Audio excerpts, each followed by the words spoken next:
तो hello dear student, welcome to my channel study class में आपका स्वागत है। तो आज के वीडियो में बात करने वाले हैं क्लास 8 के बारे में। तो क्लास 8 में बात करने वाले हैं जिनका एग्जाम क्लास 8 में, जितने भी स्टूडेंट क्लास 8 बोर्ड दे रहे हैं उनका एग्जाम 2 मार्च को होने वाला है। उनके लिए यह वीडियो मोस्ट इंपोर्टेंट होने वाला है, क्योंकि आज के इस वीडियो में गणित यानी मैथमेटिक्स के 50 मोस्ट वीवीआई ऑब्जेक्टिव क्वेश्चन को देने वाले हैं। क्योंकि हर साल पूछे जाने वाले ऑब्जेक्टिव प्रश्न जो यहीं से 50 मोस्ट वीवीआई ऑब्जेक्टिव क्वेश्चन को लेकर आए हम लोग। तो इस वीडियो को फुल वॉच करके जाएंगे तो आपका 2 मार्च वाला पेपर में एक भी प्रश्न जो कि मैथमेटिक्स से आपका नहीं छूटेगा। इससे पिछले वाले वीडियो हम लोग साइंस का भी पेपर किए हैं और सोशल साइंस का भी पेपर किया, यानी इससे पहले पिछले वाले वीडियो हमारा 4 वीडियो आया गया है, जिसमें हर वीडियो में हम लोग 50-50 मोस्ट वीवीआई ऑब्जेक्टिव क्वेश्चन के बारे में बात की है। तो आज के वीडियो में गणित यानी मैथमेटिक्स से हम लोग 50 मोस्ट वीवीआई ऑब्जेक्टिव क्वेश्चन को देखेंगे। इससे अगले वाले वीडियो में भी 50 मोस्ट वीवीआई ऑब्जेक्टिव क्वेश्चन को देखेंगे। उसके बाद हम लोग हिंदी का पेपर लाएंगे, क्योंकि आप लोग के पास समय बहुत कम है। तो फटाफट वीडियो को फुल वॉच करके जाएं ताकि आपका 2 मार्च वाला पेपर में एक भी प्रश्न ना छूट पाए। चलिए हम लोग ज्यादा लेट नहीं करते, हम लोग डायरेक्ट प्रश्न पर आते हैं। तो पहला प्रश्न है हमारा कि सबसे छोटी पूर्ण संख्या है, जो सबसे छोटी पूर्ण संख्या कौन सी है? तो सबसे छोटी पूर्ण संख्या है वो हमारा 0 है, जो कि ऑप्शन नंबर ये हमारा राइट आंसर होगा। ठीक है, अगला प्रश्न है हमारा सबसे छोटी भाज्य संख्या है। तो सबसे छोटी भाज्य संख्या कौन है? तो हमारा 4 है, जो कि ऑप्शन नंबर क्या होगा? बी हमारा राइट आंसर होगा। ठीक है, अगला प्रश्न है हमारा कि निम्न में से कौन सा गुणात्मक तत्समक है?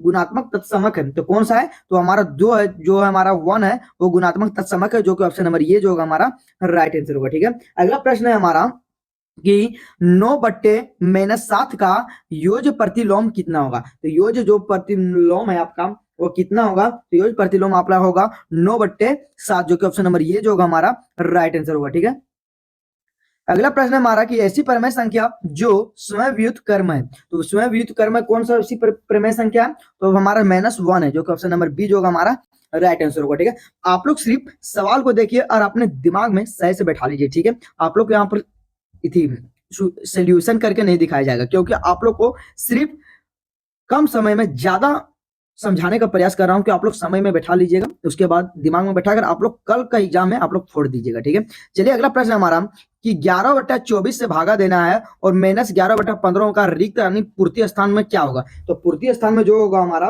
वो हमारा क्या होगा? -5/8 होगा, यानी ऑप्शन नंबर जो डी होगा हमारा राइट आंसर होगा। ठीक है, अगला प्रश्न है कि 1/2 और 1/4 के मध्य में परिमेय संख्या क्या होगी? तो के मध्य में जो परिमेय संख्या होगा वो हमारा 3/8 का परिमेय संख्या होगा, जो कि ऑप्शन नंबर ये जो होगा हमारा राइट आंसर होगा। ठीक है, अगला प्रश्न हमारा कि निम्नांकित में किस संख्या के वर्ग का इकाई अंक 1 होगा? तो किस संख्या का वर्ग एक इकाई अंक होगा? तो इनमें से कौन नहीं होगा, यानी ऑप्शन नंबर जो डी होगा वो हमारा क्या होगा? राइट आंसर होगा। ठीक है, अगला प्रश्न है कि 0.25 का यानी 2.5 का वर्गमूल क्या होगा? तो 0.25 का जो वर्गमूल होगा वो हमारा कौन सा होगा? तो 0.5 होगा, जो कि ऑप्शन नंबर सी जो होगा हमारा वो राइट आंसर होगा। ठीक है, अगला प्रश्न हमारा कि 999 पर 999 पर पावर कितना है? 0 है, का संख्यात्मक मान कितना होगा? तो का संख्यात्मक मान जो होगा हमारा 1 होगा, जो कि ऑप्शन नंबर बी जो होगा हमारा वो राइट आंसर होगा। ठीक है, अगला प्रश्न है हमारा कि 2 पर पावर 1 गुने 5 पर पावर 2 गुने 7 पर पावर 0 बराबर में क्या होगा? तो बराबर में जो होगा हमारा वह होगा हमारा 50। कितने होंगे? 50, जो कि ऑप्शन नंबर ये जो होगा हमारे राइट आंसर होंगे। ठीक है, अगला प्रश्न हमारा यदि 2x+3 बराबर 2 है तो x का मान कितना होगा?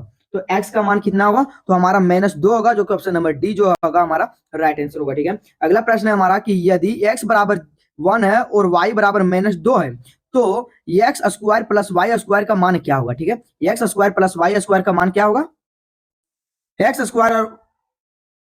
स्क्वायर और वाई स्क्वायर का जो मान होगा वो हमारा कितना होगा? हमारा 5 होगा, जो कि ऑप्शन नंबर कितना होगा? सी जो हमारा राइट आंसर होगा। ठीक है, अगला प्रश्न है कि x² - x+1 किस प्रकार का बीजीय व्यंजक है? किस प्रकार के बीजीय व्यंजक है? तो हमारा क्या होगा? त्रिपदी होगा, जो कि ऑप्शन नंबर सी जो होगा हमारा राइट आंसर होगा। ठीक है, अगला प्रश्न है हमारा कि 5 metre square 5 metre square equal to bracket में -4 metre square plus 11 metre square का बराबर कितना होगा? 11 मीटर स्क्वायर के बराबर कितना होगा? तो 11 मीटर का स्क्वायर का बराबर कितना होगा? तो आपका 12 मीटर स्क्वायर होगा, जो कि ऑप्शन नंबर जो डी होगा हमारा वो राइट आंसर होगा। ठीक है, अगला प्रश्न है हमारा कि x बराबर 2 रखने पर x² - 2x सही मान होगा। तो सही मान कितना होगा? तो सही मान जो होगा हमारा वो 2 होगा, जो कि ऑप्शन नंबर ये जो होगा हमारा वो राइट आंसर होगा। ठीक है, आप लोग को वीडियो में क्वेश्चन को मतलब सरल करके नहीं बताया जा रहा है, क्योंकि यहाँ पर समय बहुत लगेगा, ठीक है। इसलिए आप लोग को डायरेक्ट अपने दिमाग में बैठा लेना है कि ये प्रश्न का इतना संख्या यानी ये प्रश्न का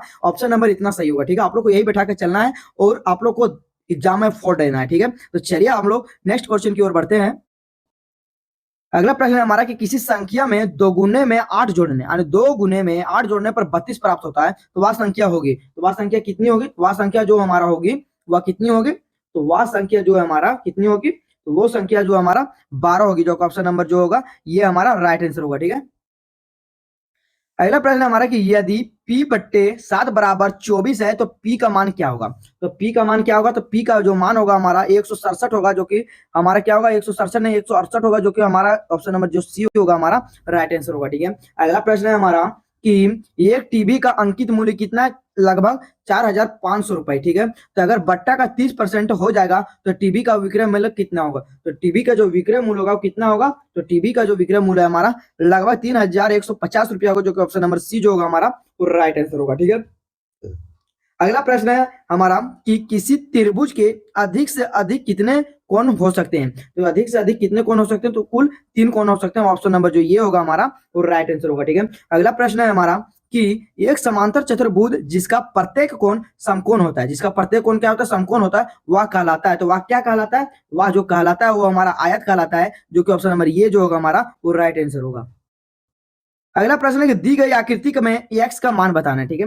दी गई आकृति में एक्स का मान बताना है, तो ये रहा हमारा इस प्रकार का आकृति, जहां पर यहाँ पर 55 डिग्री है और यहाँ पर आपका ये 90 डिग्री का कोण बना रहा है, तो यहाँ पर 55 है, तो यहाँ एक्स का मान बताना है, तो एक्स का मान कितना होगा, तो जो एक्स का मान होगा हम लोग को वह एक्स का मान कितना होगा हमारा 35 डिग्री होगा, यानी ऑप्शन नंबर जो एक्स की जगह होगा हमारा 35 डिग्री, यानी ऑप्शन नंबर जो ये होगा हमारा वो राइट आंसर होगा, ठीक है। अगला प्रश्न है हमारा कि ओलियन सूत्र एफ प्लस पी बराबर भी बराबर ई प्लस 2 के लिए कौन सा सही नहीं है, तो कौन सा सही नहीं है, तो ऑप्शन नंबर बी, यानी जो कि ऑप्शन नंबर बी बराबर बिंदुओं की संख्या, जो कि ऑप्शन नंबर बी जो होगा हमारा वो राइट आंसर होगा, ठीक है।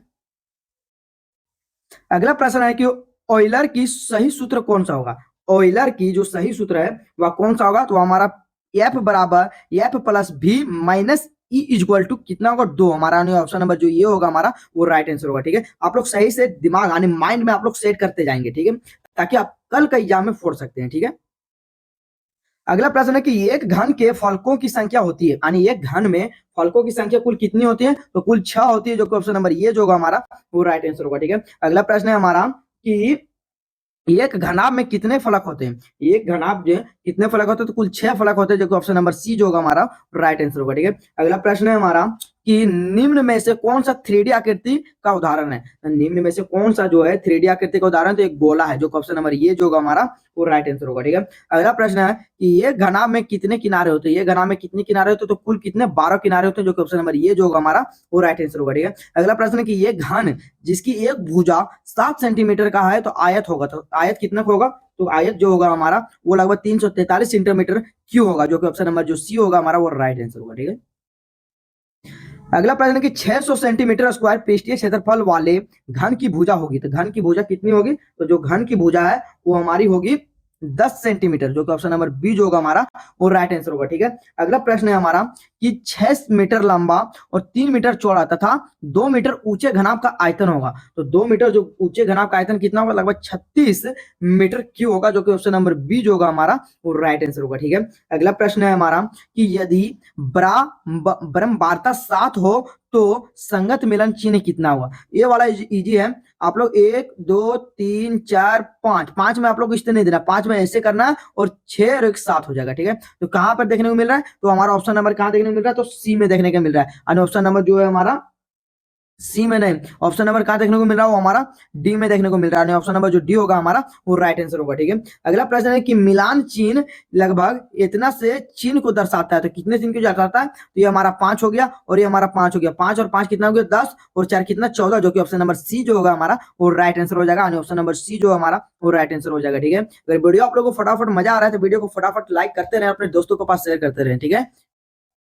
अगला प्रश्न है कि वर्ग अंतराल लगभग 10 से 20 है तो वर्ग चिन्ह होगा, तो वर्ग चिन्ह कितना होगा, तो वर्ग चिन्ह जो है हमारा वह कितना होगा, तो वर्ग चिन्ह जो हमारा वह 15 का अंतराल होगा, जो कि ऑप्शन नंबर क्या होगा, ऑप्शन नंबर जो है हमारा वो बी हमारा राइट आंसर होगा, ठीक है। अगला प्रश्न है हमारा, आंकड़े लगभग इतना इतना है तो का परिसर कितना होगा। तो परिसर कैसे निकालते हैं, जोड़कर उससे भाग देते हैं उतनी संख्या, ठीक है। तो उसका परिसर जो होगा वो कितना होगा, तो 35 का परिसर जो है हमारा वो लगभग 8 होगा, जो कि ऑप्शन नंबर क्या होगा, ये हमारा राइट आंसर होगा, ठीक है। अगला प्रश्न है हमारा कि वर्ग अंतराल 10 से 15 है तो निम्न सीमा कितनी होगी। तो निम्न सीमा जो होगी वो हमारा कितना होगी, तो हमारा 5 की होगी, जो कि ऑप्शन नंबर ये जो होगा हमारा वो राइट आंसर होगा, ठीक है। अगला प्रश्न है हमारा कि दो सिक्के को एक साथ उछालने का प्राप्त परिणाम होगा। तो प्राप्त परिणाम क्या होगा, तो प्राप्त परिणाम होगा 4 हमारा, जो कि ऑप्शन नंबर बी हमारा राइट आंसर होगा, ठीक है। अगला प्रश्न है हमारा कि पाई चार्ट के लिए वृत्त के केंद्रीय कोण का मान होता है। तो वृत्त के केंद्रीय कोण का मान कितना होता है, तो हमारा जो होता है 360 डिग्री होता है, जो कि ऑप्शन नंबर डी जो होगा हमारा राइट आंसर होगा। अगला प्रश्न है कि आंकड़ों का निरूपण निम्न में से किसके द्वारा नहीं होता है। तो निम्न में से किसके द्वारा नहीं होता है, तो हमारा होता है वर्ग चित्र के द्वारा, जो कि ऑप्शन नंबर बी जो होगा हमारा वो राइट आंसर होगा, ठीक है।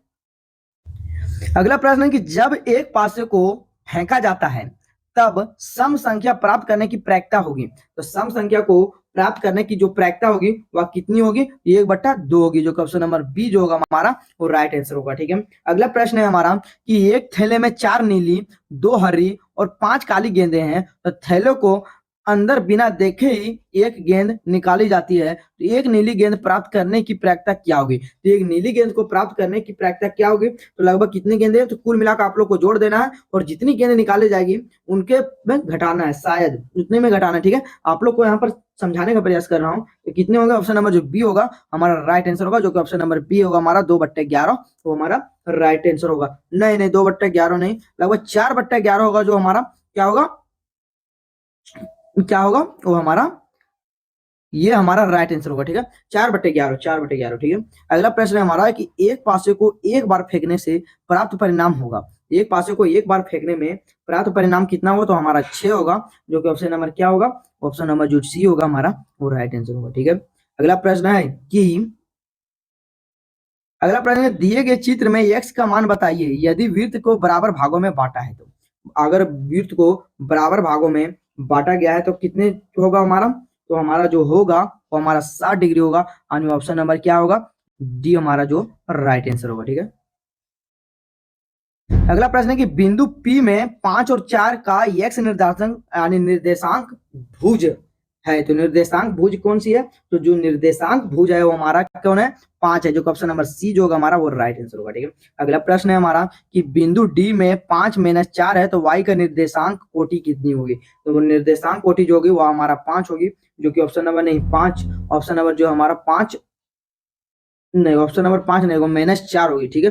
ऑप्शन नंबर जो ये होगा हमारा वो राइट आंसर होगा, ठीक है। अगला प्रश्न है हमारा कि निर्देशांक -5 और -4 ग्राफ को किस चतुर्थांश में होंगे। तो किस चतुर्थांश में होंगे, तो हमारा तृतीय चतुर्थांश में होंगे, जो ऑप्शन नंबर सी हमारा राइट आंसर होगा। अगला प्रश्न है मूल बिंदु का निर्देशांक होता है, जो मूल बिंदु है उनका निर्देशांक कितना होता है, तो मूल बिंदु का जो निर्देशांक है वह 0 होता है, जो ऑप्शन नंबर ये हमारा राइट आंसर हो जाएगा, ठीक है।